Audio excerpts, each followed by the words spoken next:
Salut, je suis Raquel Joanneau et je me présente à vous tout simplement pour vous parler de sujets importants me semble-t-il, c'est-à-dire nos parents. En tant que thérapeute professionnel à présent et en tant que professeur de thérapeute depuis l'année dernière, merci aux élèves qui m'ont fait confiance, j'ai remarqué que les sujets les plus importants étaient notre père et notre mère. Plus des 3/4 de nos problèmes viennent de là. Simplement par rapport à la relation que nous avons avec notre père et notre mère. Très clairement, si vous n'avez pas résolu votre lien avec votre père et avec votre mère, il y a une problématique en vous, forte et importante. Donc vous pouvez très bien vous entendre avec eux. Les 3/4 des gens que je vois à mon cabinet me disent « Oh moi, tout va bien, sauf que blablabla ». Je ne souhaite pas confier certains sujets délicats. Mais ce qui est vraiment important, ce que je vous demanderai au jour d'aujourd'hui, ce serait d'observer, quand vous visionnez votre père ou votre mère, comment vous les voyez. Qu'est-ce qui émane en vous? Donc évitez de mélanger les deux, si c'est possible, de vraiment visualiser votre papa, par exemple, et de voir ce qui en ressort en vous. Est-ce que c'est agréable? Est-ce que c'est désagréable? Est-ce que c'est neutre? Vous ne ressentez rien? Et peut-être que vous ne l'avez jamais connu, peut-être qu'il vous a violé, peut-être qu'il vous a violenté, peut-être qu'il vous a ignoré, peut-être qu'il vous a rejeté. À vous de ressentir en fait ce qui est juste. Est-ce que vous avez pardonné l'impardonnable? Est-ce que s'il n'est plus sur cette terre, ce serait insupportable ou ce serait un soulagement? Nous ne sommes pas là pour juger puisque ce que nous vivons dans nos vies est une expérience consciente et voulue, même si pour vous c'est impossible à entendre pour certaines personnes et je peux l'entendre et le comprendre. Moi, la première, je vais vous confier quelque chose de très intime. Mon papa s'appelait Jean-Claude Joanneau. Il était moniteur commando. Il apprenait aux gens à tuer pour protéger son pays, qui était donc la France. Je ne comprenais pas exactement ce que ça voulait dire. Vers 4 ans, je commençais à observer qu'il frappait des gens très vite et de façon très habile. J'ai compris que mon père était dangereux. Donc, j'écoutais toujours. Mais un jour, j'ai compris que je serais plus forte que lui. Et j'ai attendu le moment où je serais plus forte que lui, psychologiquement. Parce que la force physique, c'est un fait, mais mentalement ou psychologiquement, c'en est un autre. Et ça peut être beaucoup plus dangereux si tu sais placer tes limites. Je dis ça pour les femmes, les hommes, les enfants, les êtres humains qui sont confrontés à de la violence physique, parce que c'est très grave.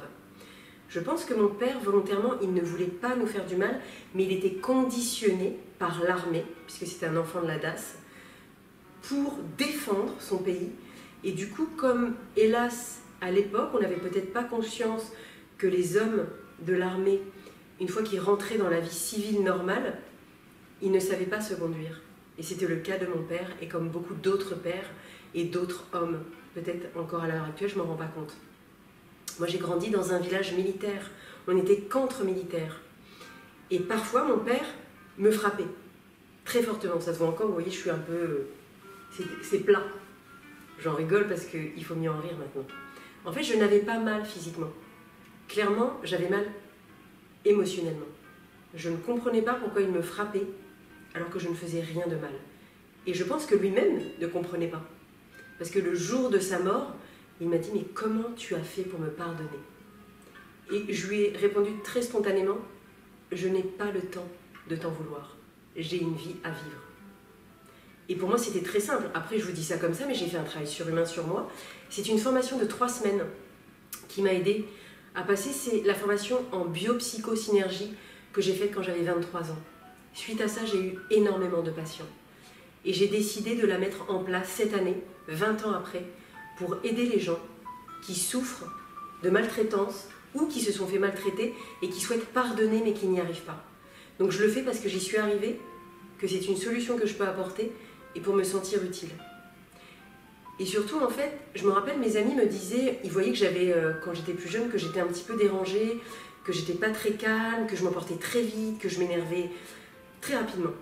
Et ils pensaient que mon père m'avait violée.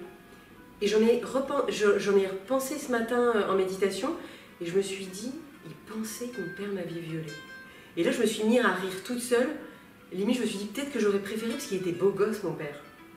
Donc là, je rigole bien sûr avec ça, parce que mon père était vraiment un homme extrêmement beau. Je vous mettrai la photo à côté sur le montage que Florine va faire, parce que mon père était l'homme le plus beau que j'ai vu sur cette terre. Mais là, véritablement, c'était le plus beau parce que je l'aimais. C'est que physiquement, sa plastique était parfaite. Son visage était impeccable.